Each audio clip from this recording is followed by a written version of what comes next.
percorrer várias escolas para conseguir matricular o filho portador de necessidades especiais tem virado uma rotina para muitos pais em Belo Horizonte. Está na hora da nossa coluna de educação.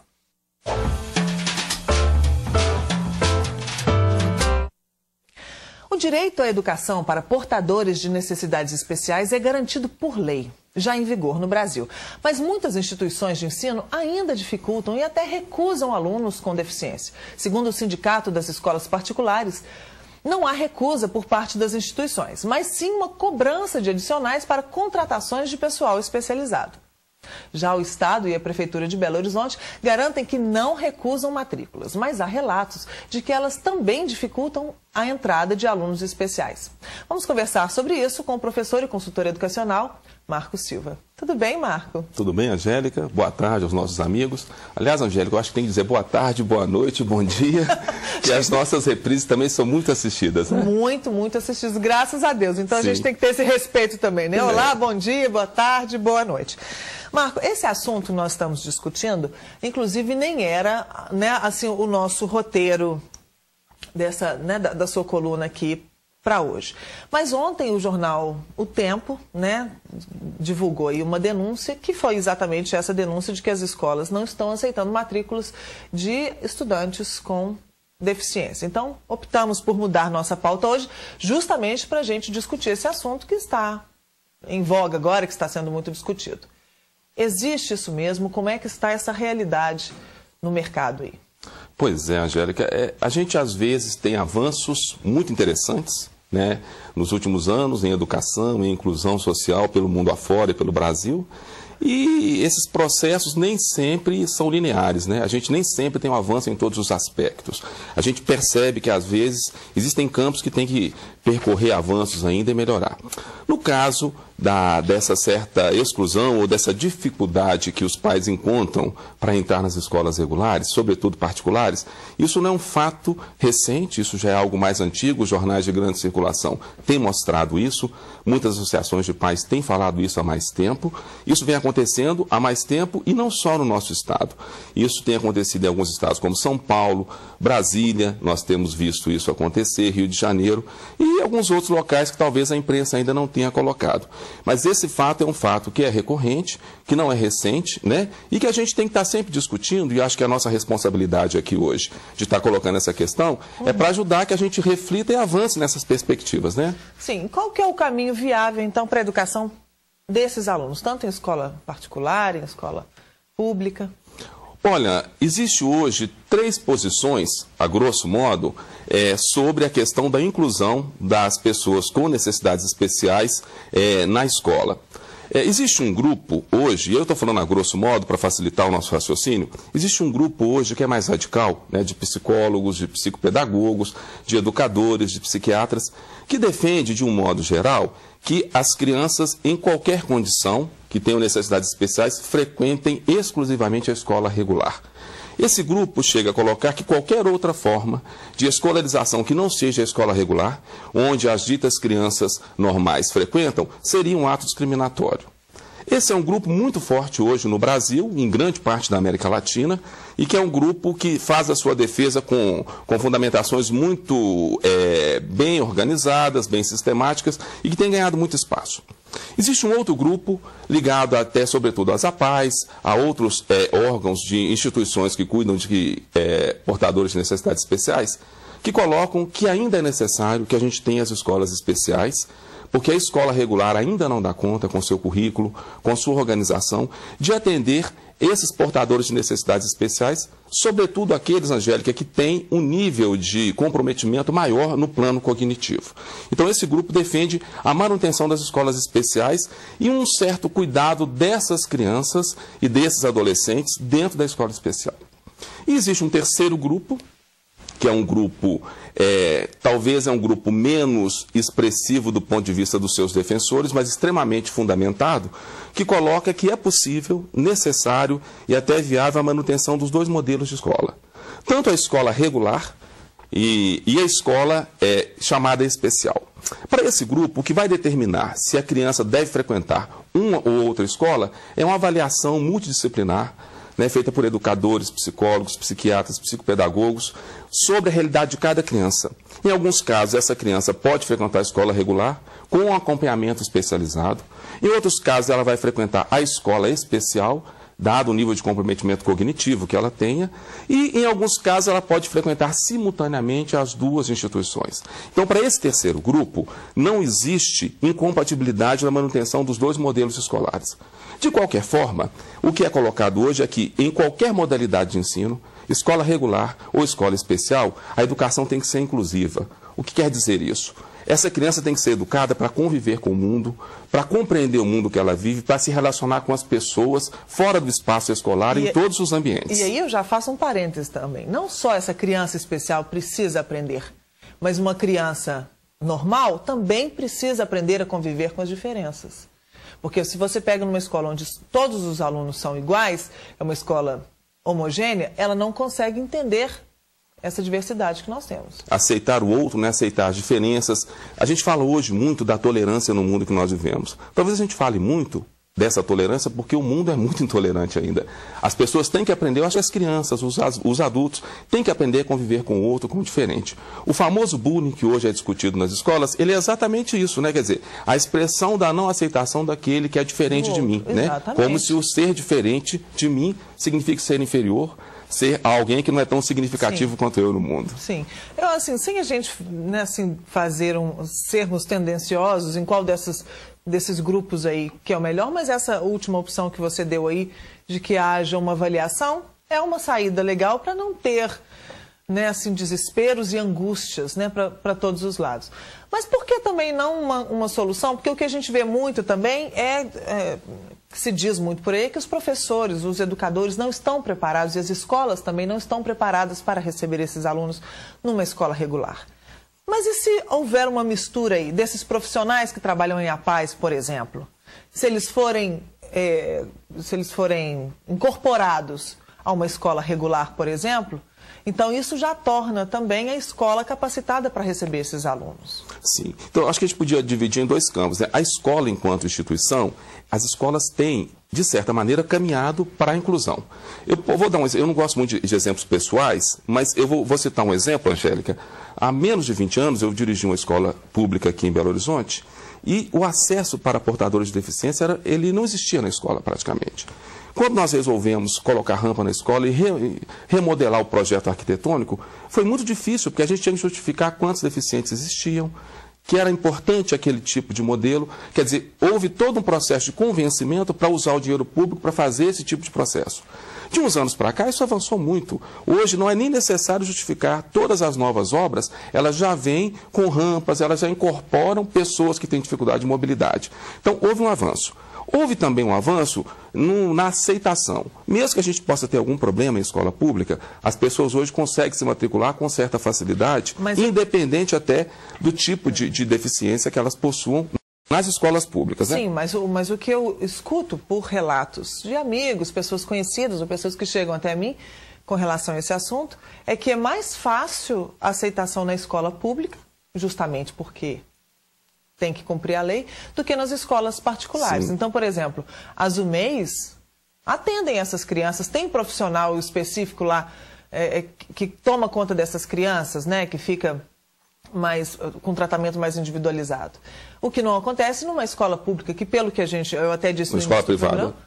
Como que é? O que não acontece na escola privada. Na escola privada. O que eu até disse aí no início do programa é que essas escolas até cobram, né, para a contratação de um profissional extra. Pois é, então assim, no plano acho que dos prédios, das obras, eu acho que houve um avanço, né? Então, nesse outro campo que você levanta, eu acho que houve, de certa maneira, um certo preparo dos professores, tímido, mas houve, né? Alguns cursos hoje de pedagogia, por exemplo, tem a matéria educação inclusiva. Nos cursos de formação de professores hoje nas universidades, o ensino de Libras, que é a língua brasileira de sinais, ele hoje é colocado, né? Então, houve um avanço, tímido, mas houve. Entretanto, não dá para imaginar que o professor, por si só, vá dar conta desse processo. Aí a gente tem necessidade dessa equipe multidisciplinar que vai estar atuando nas escolas, discutindo conjuntamente, junto com a família, né, com assistentes sociais, qual é o melhor papel, qual é o melhor encaminhamento para cada caso. Eu acho que desse espaço nós estamos distantes ainda no espaço público e no espaço privado. Com relação à questão das escolas privadas, de certa maneira, estarem dificultando essa entrada, e os relatos que a gente tem aí são muito convincentes, né, em jornais de grande credibilidade, não só aqui em Belo Horizonte, mas no país inteiro. As escolas têm dificultado essa entrada e um dos argumentos é a questão financeira. É óbvio que existe um custo maior financeiro para manter com qualidade uma criança com necessidades especiais. Tanto é que no ensino público, né, o governo federal repassa em dobro o valor para as prefeituras quando elas têm alunos que são portadores de necessidades especiais que estão sendo incluídos, porque há essa consciência do custo. O que não justifica repassar esse custo para as famílias que colocam o filho na escola, né? Essas famílias já enfrentam uma série de dificuldades, que é educar o filho numa sociedade que ainda não é inclusiva e ainda tem esse ônus financeiro. Entretanto, Angélica, já existem alguns casos, aqui em Minas houve um caso em Itabira, recentemente, onde uma família conseguiu na justiça o direito de matricular o filho sem pagar nenhuma taxa extra. Em Brasília, o Ministério Público também solicitou, né, encaminhou, ou determinou, melhor dizendo, para as escolas privadas que não se cobrasse taxa extra das famílias. O que foi colocado é que todo o custo que as escolas têm para atender esses portadores de necessidades especiais tem que fazer parte da planilha de custos da escola. Aí aparece uma outra discussão que é, se existe um gasto dessas instituições e faz parte da planilha, isso vai ser rateado para quem paga a mensalidade. É evidente que a gente tem que discutir e é fundamental que tenha financiamento. O que a gente pode se preocupar e começar a refletir, e essas reflexões já estão sendo feitas, né, em vários pontos do país, né, inclusive no Congresso já tem gente discutindo isso, é que não cabe talvez às outras famílias financiar esse custo extra. Quem sabe o Estado não possa assumir o compromisso de dar alguma isenção compensatória para as instituições privadas ou mesmo subsidiar parte desse tipo de investimento que é feito. Porque já que o Brasil assumiu esse compromisso, inclusive em plano internacional, né? O Brasil é signatário de algumas convenções da ONU, a própria Convenção da Guatemala, que os estados americanos todos assinaram, dizendo que a gente ia investir pesadamente, enquanto Estado democrático, na inclusão de qualquer portador de deficiência no ensino regular e, inclusive, na sociedade. Não, mas então tem é uma discussão muito mais ampla do que a gente imagina. Ela envolve vários setores da sociedade, né? Não só a instituição e as famílias. Então é um assunto que realmente ainda tem muito que avançar, muito que avançar. Mas você como educador, o que você aconselha para os pais que às vezes colocam o filho numa escola regular e ele tem alguma necessidade especial e a escola não quer aceitar esse aluno, mas essa família insiste nisso, às vezes entra na justiça, sei lá, tenta uma forma mais agressiva um pouco de conseguir que essa criança seja aceita nessa escola. Isso vale? Vale a pena isso? Vale a pena insistir nisso numa escola que já diz de cara que não tem condições de atender essa criança? Pois é, isso é extremamente delicado, né, Angélica? Mas a gente não pode se furtar a falar dessas coisas, né? Eu acho que uma escola que se negue a aceitar uma criança com necessidades especiais, eu desconfio da capacidade dessa escola para trabalhar com essa criança. Por outro lado, tem uma questão de cidadania, né? É importante que algumas pessoas façam exigência dos seus direitos, façam valer os seus direitos, para que a gente consiga avançar socialmente. Agora, quando a gente fala hipoteticamente, é muito simples. O pai que está com seu filho, que tem uma avaliação do que é melhor para ele, que tem um amor pelo filho, quer oferecer o melhor, sobretudo hoje, né, as famílias que vão para a rede privada, elas querem oferecer o melhor para o filho, que é a educação, né? Esses pais têm que avaliar muito bem se vale a pena essa briga pensando no futuro da criança, né?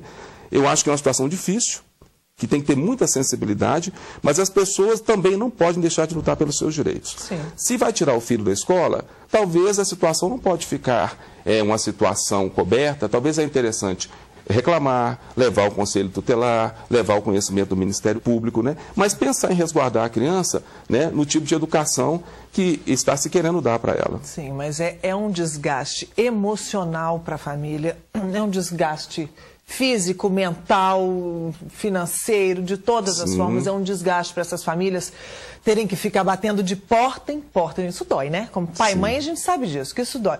De porta em porta, para ver se alguém aceita essa criança. Né? Então, quer dizer, é um assunto complicado, é um assunto que ainda tem muito que se discutir. É claro que a gente também nunca pode generalizar tudo. Existem muitas instituições sérias que recebem né, as crianças e que têm todo o empenho. Eu acho que a gente tem que fazer uma ressalva também, Angélica, que o Estado tem que assumir um papel mais claro nesse processo. O governo brasileiro assume, assina e é signatário de uma série de convenções que propõem a inclusão desses portadores de necessidades especiais. Ao mesmo tempo, nós temos várias leis internas da LDB, a Constituição, que também garantem esse direito. Porém, o Estado brasileiro, quando ele regulamenta o ensino privado, ele faz provas externas e faz um ranqueamento. Né? O Enem, por exemplo, que é o grande ranqueamento hoje, o que o Enem faz? Ele pega todos os estudantes, fazem uma prova, avaliam apenas a habilidade de responder provas e fazem um ranqueamento das escolas. A escola inclusiva, que receber muitos alunos com esse tipo de necessidade, a nota dela vai estar lá embaixo. Mesmo que a escola tenha um trabalho maravilhoso e faça esse aluno ter saltos maravilhosos, né, que ela agregue muito valor a esse aluno no plano social, afetivo e cognitivo. Mas essa escola vai ser ranqueada como uma escola ruim. Como nós estamos numa instituição, numa sociedade de mercado, essa escola perde alunos, perde credibilidade com a comunidade. Então, o próprio Estado tem que repensar qual é a política que ele está adotando e se tem que manter essa contradição. Né? Eu vou dar um exemplo rápido, Angélica, não sei como é que está nosso tempo. Nosso tempo já acabou, mas pode dar. Nós tivemos, por exemplo, uma das piores escolas no ranking do Enem, foi a escola indígena do Piauí, uma escola estadual. Isso é absurdo você pensar. Uma escola indígena, ela trabalha com 2 tipos de cultura, é uma escola bilíngue, ela trabalha com uma série de pressupostos. Como que eu posso pegar a nota daqueles alunos indígenas de uma escola pública do Piauí e comparar com a nota de um menino que mora em São Paulo ou em Belo Horizonte, numa escola privada? Então, cria-se parâmetros extremamente injustos, tratando igualmente aqueles que não estão em condições de igualdade. Isso é fundamental que seja repensado no Brasil, para que a gente não viva situações tão constrangedoras como estas. Marco, olha, eu não sei se é porque esse assunto mexe muito comigo, mas eu fiquei realmente emocionada. Olha para você ver, eu fiquei emocionada. Na nossa coluna de educação não tem motivo, mas eu fiquei realmente emocionada. E esse recado que você passou aí, né, para o governo, com relação a essa questão do Enem, bateu forte. Pois é. Queria agradecer a sua presença demais, Marco. Nosso tempo acabou, infelizmente, porque eu ficaria aqui discutindo isso muito tempo ainda. Mas eu queria que a gente deixasse o seu site para que as pessoas pudessem entrar em contato com você, sim, até mesmo para sugerir pautas para a gente, assunto, né, que seja realmente do interesse de vocês de casa. Qual que é o site? Ok. Então, professormarcosilva.com.br, e lá a gente pode trocar ideias. Eu fiquei devendo que eu já tinha anunciado para as pessoas que a gente ia discutir a questão da volta à escola, para as pessoas que deixaram, né, o ensino há um tempo atrás, os mais velhos que querem voltar a estudar, a educação de jovens e adultos. Esse assunto é fantástico. Isso fica para as próximas, né? Porque esse assunto, nesse momento, exigiu da gente um compromisso, uma responsabilidade, né? Exatamente. Então, da próxima a gente discute esse, então. Okay. Obrigada, viu, Marco, mais uma vez. Nós vamos para o intervalo, mas daqui a pouquinho eu estou de volta.